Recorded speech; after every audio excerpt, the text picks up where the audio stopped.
Now this is the second session in continuation of Rajaram Mohan Roy and Renaissance. So what kind of Renaissance we initiated in the 1830s and what was its impact in the latter period we can see from the present arguments. Perhaps we can know that English education, which was introduced in 1835, had its own defects, and how that defect came to influence a course of time, the generations of Indians.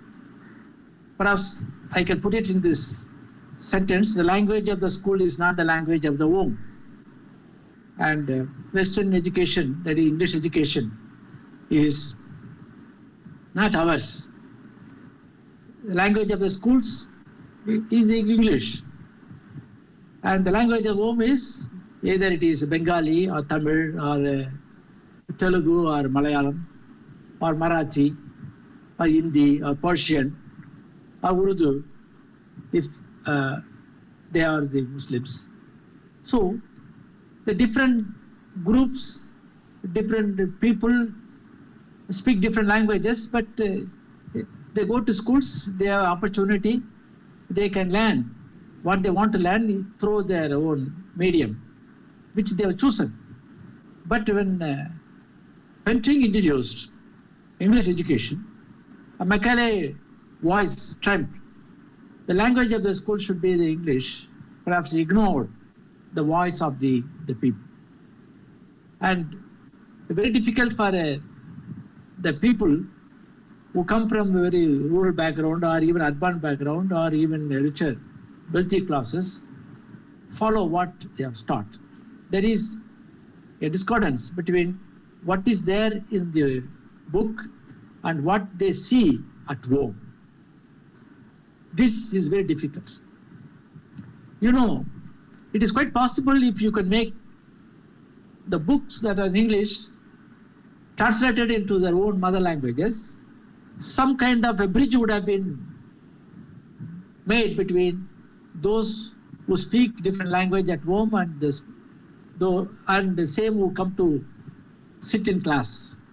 Unfortunately, the British did not introduce translation. They did not translate anything. They translated only English. They translated grammar books. They published books in grammar English and they brought them here. They translated English grammar into different regional languages so that the languages of the particular region can be developed. That is, they taught English language through the mother tongues. Bilingual. The bilingualism is not extended to the subject language, subject knowledge, whether it is physics or chemistry or it is history or geography or any other language. So the gap between the person who spoke one language and read another widened, remained unbridged.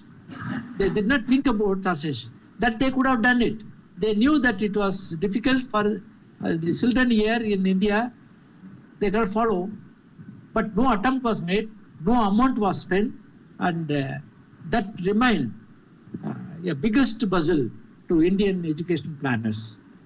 This was certainly not addressed by educational activists and so on and so forth. And unfortunately, the class which received English education developed a different kind of orientation towards India. And this is how, in fact, we find it. Even 1854, we find the Woods Commission came and found that it is not possible to spread literacy in India if we have English as a medium instruction, and we should make it more available to everybody, and that's possible only through vernacular languages. They did not spend money for it, and very small amount was allotted, but remained unspent. In 1857, Sepoy Mutiny occurred, and the whole thing was stopped. Universities in the midst of 1857 established in 1858 in 3 presidencies. They were in fact affiliating universities and the examination bodies. They were not having colleges, they are not training the people. They are not taking initiative to develop the education here. This was the biggest problem. And colleges taught the courses either at the preparatory level or they gave degrees. So education was basically literary education. It was not a sound technical education. And universities remained just ordinary institutions, focusing on only literary aspects. And they were non-residential campuses. It is quite contrast. It is in contrast to what was there in European countries and in Britain. There, residential campuses were there. Students were permitted to stay on. They were trained. Their skill was given. They are made to address the problems. So the background of the person is immaterial, but once the person joins, once the interest is displayed, he will develop a skill, and the teacher will be there to motivate him and develop a skill on his own. So the kinds of education institutions prevalent in Britain or Europe were not imported here. Unfortunately, the examples of these countries was not followed. They had a different kind of experience, and they planted in institutions here. These were unproductive and wastage. So non-residential campuses did not in any way lead to development of knowledge, development of skill. You studied, boys who are admitted to classrooms, colleges, studied something up to afternoon, and they went home, they found a different world there. There was no knowledge of carrying forward, experimenting, or in fact, developing it further. One, language. Second, the discordance. The continuity was absent. This way, the education system basically was flawed. And the flawed education was promoted. Somehow, the British planners wanted to introduce some changes, but those changes certainly not substantial changes. Had they thought about substantial, definitely they would have in fact scrapped the whole education system and thought fresh. They did not think it was necessary for them. So this was the result. The result was number of colleges were established, universities remained affiliating bodies, and you know, in 1858, there are very few graduates in India. But in 1865, there are 390 boys at every school for every undergraduate. Number of schools are there. For every undergraduate, there are 390 boys. It is quite substantial, right? For one undergraduate, 390 is a too big number. In 1886, the proportion, of course, to some extent got set to 314. 340, that 390 to 314. There are now as many undergraduates in Bengal as in Great Britain and Ireland.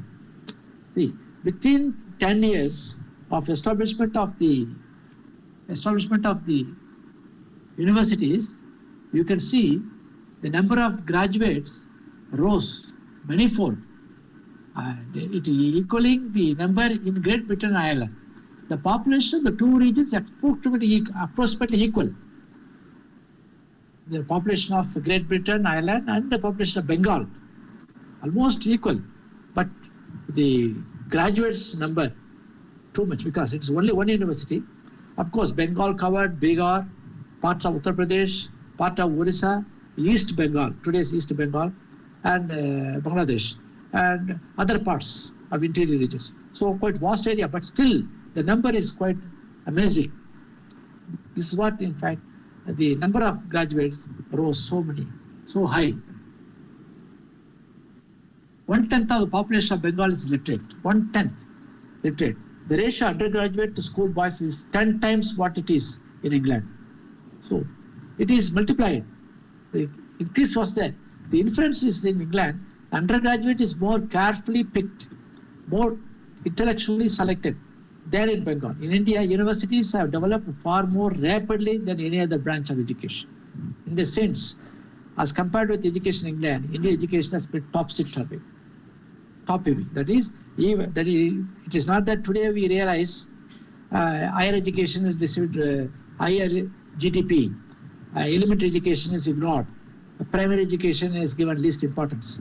But this argument has been put forward even in the 19th century, but no corrective measures have been taken to adjust, that is, make education, primary education as more important than higher education. This has been going on. There's no end to this. And you know, undergraduates and graduates swell in the market, labor markets. This, I don't know what kind of problems, social problems will raise. But this has been noticed in the 19th century. And this is how, in fact, Indian historians and the political scientists see the rise of national awareness, political movements beyond this swelling number of the unemployed graduates. Okay. Apart from that, we have, in fact, the absence of technical education. Instead of literary education, government thought about technical education, it could have done. But, you know, technical education was not possible. After all, Britain was ruling India. Technical education was introduced here. The technology would become a competitive for goods for Britain. Therefore, it is better that you should discourage technical education. It was thought, if technical education was given, institutions will be set up and the products will be made, and the products will throw out British goods. The competition would be severe, and Indian talent basically was not in any way inferior, and it is quite sound. After all, even if it starts late, it picks up the pace and it challenges Western knowledge. This is what they are going to see in competitive examinations and in politics or in other sectors. So Britain was very clear in its aim. They should not encourage technical education. And even if they had a short-term interest set aside, at least they could have thought that technical education would have produced some kind of industries in India, and it could have absorbed the people. It could have absorbed the people. It could have developed entrepreneurship. And scientists, technocrats would have developed here. Different kind of indigenous technology would have developed in India. But these possibilities were closed to Indians. Therefore, technical education was not given importance. Apart from this, unfortunate development in India during this period was absence of normal schools to train teachers. The Britain did not think that Indians should be trained by trained teachers. Trained teachers are unwanted, and they can learn on their own. Indian children don't require school teachers, and school teachers don't require any training. This is how, in fact, the British government thought earlier. They did not send money. They did not set apart different schools for training schools. You know, Bombay thought about it much earlier. Calcutta thought about much earlier. And Madras proposed ideas in 1855 itself, when high school, which became a presidency college, had a normal school. But normal school was not allowed to be functional because it required different portfolio and amount. The government did not set apart. The British government shot down the proposal. The airport was closed. Only in 1870s and the 80s, they thought about normal schools to train teachers. That was the Saidapeta school, Saidapeta college for teachers. So government was not sincere about education.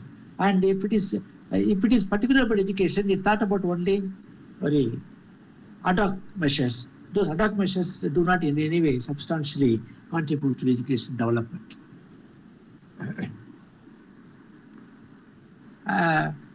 Whatever teachers are recruited, those teachers are recruited, handpicked, they are paid less, and for different fields, for different areas, they have not chosen experts. They have chosen only limited qualification and limited area. These children taught basics, and that's enough for them. So this is how the complete teacher, one who can devote himself, was not found in British period.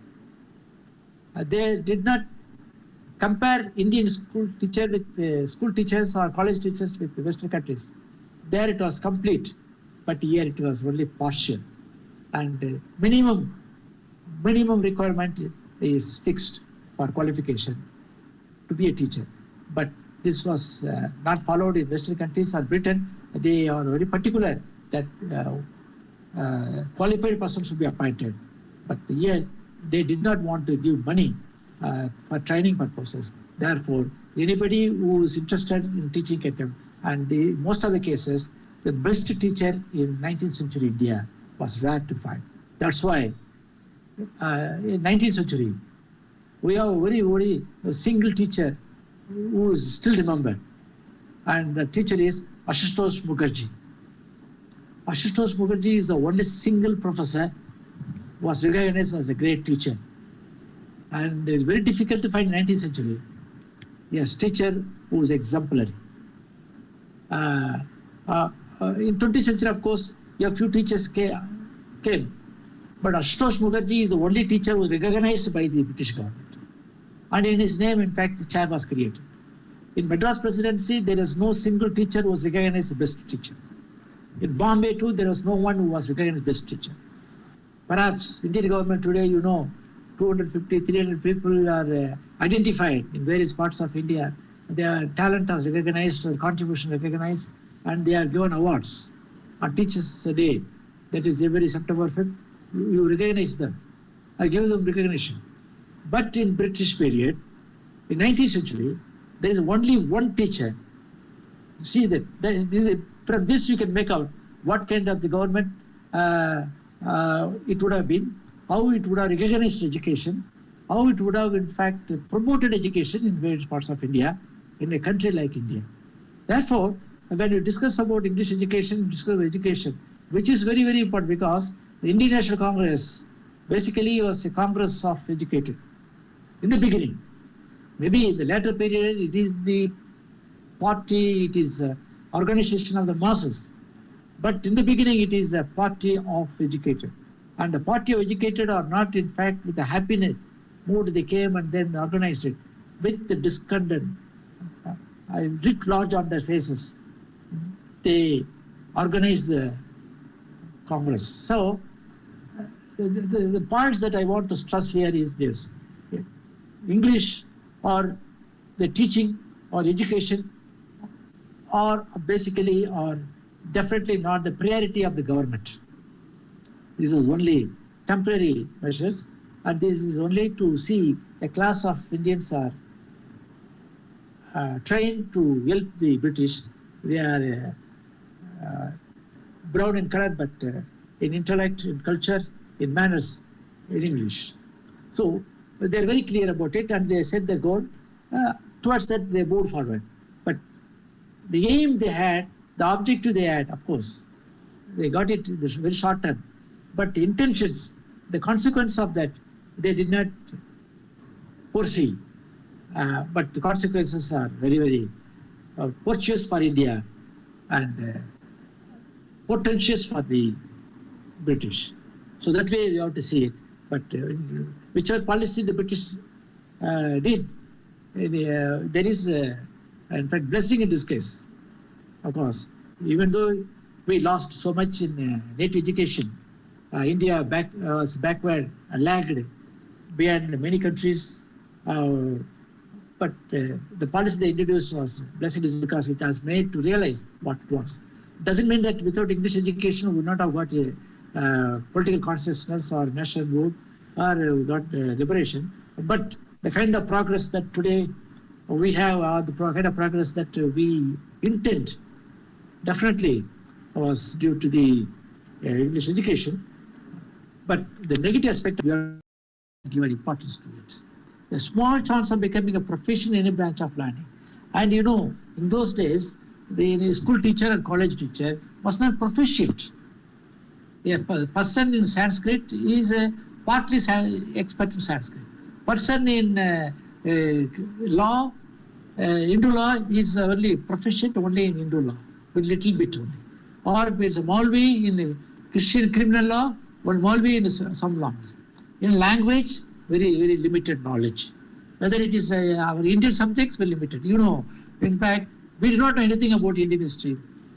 We do not know anything about Indian culture until unless Britain did not think about, or we did not have scholars like H.T.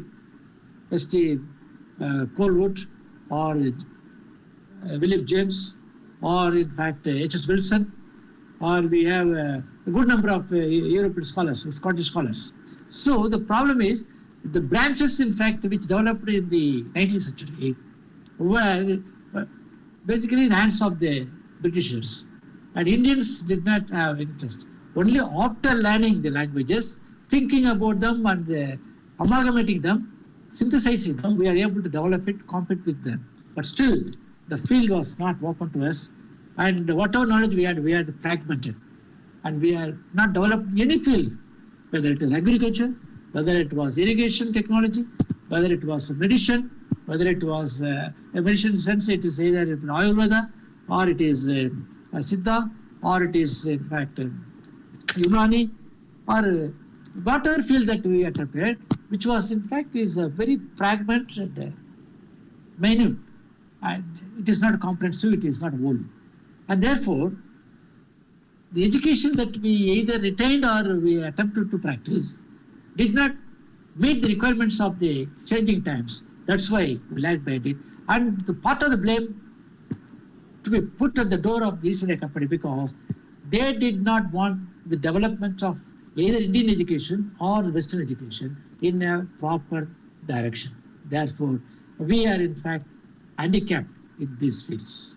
This we have to keep in mind when you discuss the education development, when you discuss the problems of our leaders, when they think more and more about their career.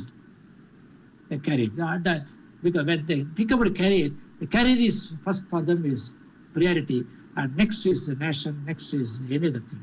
So the knowledge they have to acquire, the knowledge is very partly inadequate, I know, partly wrong, but still we have to accept it and bug it up and they enter into service, and then we have to develop about any other thinking. So this is how, in fact, Britain had trained us. The colonialism has made us to think, practice in a way they wanted us to practice. Otherwise, why we should really depend on them? Where else we could go? This is very important to keep in mind when you think about it, British education, a British policy that was discriminatory. And apart from that, the work required of a teacher is very elementary. This is because they had classes only up to 2 hours or 3 hours, and then they will review. The boys will go back, as I told you, the language of the school is not the language of the home. So you read something and you go back there. And I know, as a student of Presidency College, as a teacher of Presidency College, I understand how, in fact, the lessons are taught in the 19th century. How students remain there for 2 hours, and the rest of hours they go back and do their traditional jobs for survival. Because there is no guarantee that person after his graduation can enter into service. So he has to go. Somehow he has to pick up some trades, whatever trades that are available in the market, and then you practice it. They have to live on that. And this is how they survived. This is not confined to only presidency like this, but this has been there in Bombay, this has been there in Bengal. So this is the part point we have to keep in mind.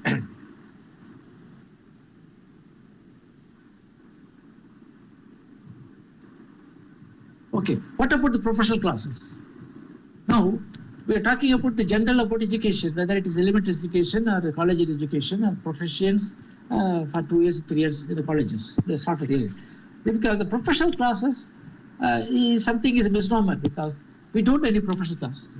Of course, we have classes, they indulge in trade or indulge in commerce and various kinds of things, but you can't call them as a profession. Chettiars were there as a professional class. Perhaps we can say they are traders or moneylenders. Or Jagat Seths there in Orissa, or in fact Marwaris in Rajasthan. You have, of course, Patels in one group of people, different. So, but you have the people belonging to different castes, practicing different trades. But you cannot call them professional classes in modern terms, because the professional class in India in the 19th century, if at all use the word, please keep in mind, you have few of the great body of traders and bankers. Because the Chettiars you can call Jagat Seth, because they are the professional, because they are remained in that particular trade for over a period of time, for centuries. They have wealth, degree of wealth. And wealth is very important. But with these Jagat Seths or Chettis or Marwaris, other castes cannot enter into trade, compete with them or trade. You cannot have the kinds of nuances that they practice in day-to-day life. You cannot, in fact, share the business tricks. It doesn't require an education on the part to really practice trade, conduct trade. They will not allow you inside. This is the difficulty because caste is a very important one. And Indian barrier, that is a caste barrier, is something which you cannot. Of course, in Islam too, we have trading communities, but others, I don't know how they can get into it. The professional classes like Malabar Muslims are different. Other professional classes like Muslim trading classes in Ramanathapuram are different. But whatever, whether it is religion or caste, but you can identify a small groups of people as a professional classes. But England, if you see, something contrast, very different. They're close linked up with the aristocracy and the working classes. Aristocracy, the rich class, aristocracy. The aristocracy may contain barons, lords, whatever. Even Queen Elizabeth herself was a shareholder in the East India Company. George V was a shareholder in the company. In India, East India Company civil servants were the traders. Of course, Cornwallis later, in fact, put into this, but in a clandestine way, they carried on the trade. The professional classes are a class which, in fact, is open. It should be anybody who acquires wealth by dint of his labor can acquire wealth, and that wealth he doesn't really keep himself either in land or in gold. He, in fact, puts back into the market and develops it. And you know, the professional class in India, like Chettiars or Jagat Seths and Marwaris, had wealth. You may put, they have not developed their industries. In the 19th century, I don't think anybody from Chettiar community developed. Only in the 1890s, the professional Chettiars developed some interest in industry. The Naidus, Kamma Naidus, were not in fact the professional classes by strict definition of the term. If you take this, are not a professional class, but they are the landowners. They developed interest in industry. Coimbatore textile industry was developed. Parsis are traders. They developed industries in Bombay. But we don't find different professional caste groups in various parts of India developing a trade and industry. And even if the classes are there, they are not mingled. They have not shared professional niceties of trade. They have not pooled money. They have not invested in the industry. It's not there. Part of the blame you can put on the British because they did not open the trade to Indians. They monopolized trade. They did not give chance to us. Right? But Indians too had a trade once upon a time. Tamils had a trade with Southeast Asia. Malabar Muslims had a trade with Arabian countries. Gujarat people had a trade with Arab countries, Western Asia. Jagat says had trade with other parts of Southeast Asia. No doubt, we had it. But they all perished. Where are they in 19th century? No idea. But the problem is they have not pooled money, they have not come together, they have not developed themselves into a professional, strong class as we find in Western countries. Perhaps we can see because the caste was not a barrier in Western countries. India, there is a barrier. And interact, they can intermarry, they can share anything, but India, it is not possible to do it. Intermarriage is, in fact, interclass marriages are possible there in Western countries. It is not possible in India. So, absence of professional class is the very biggest problem. They have not developed it. And degree of wealth which involve corresponding types of manners and cultures. Right.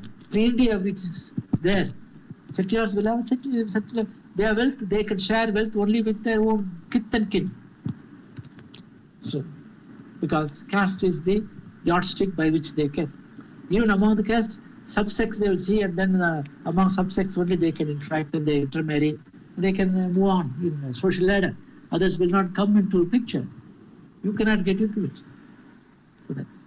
So the ideas derived from English, a common language. Okay, but despite this problem in India, we don't have a professional class like Western countries. We have a professional class which is scattered, which is marred by caste and vitiated by different kind of customs and practices.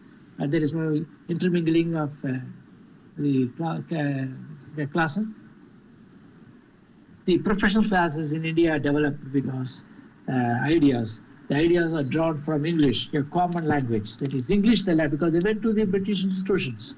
They went to the missionary institutions.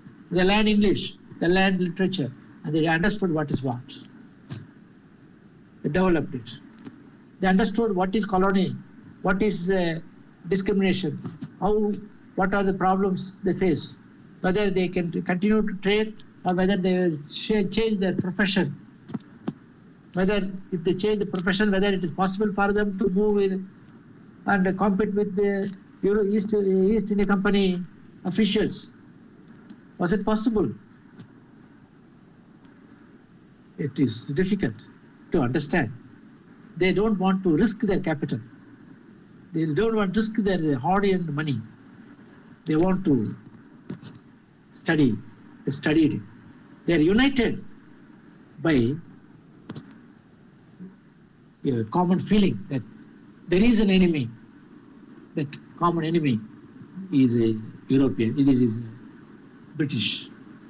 It puts a block. Earlier, even without education, by practice they can learn the tricks of trade. But even with education today, the opportunities were limited. It is not possible for them to grow. So they had a problem.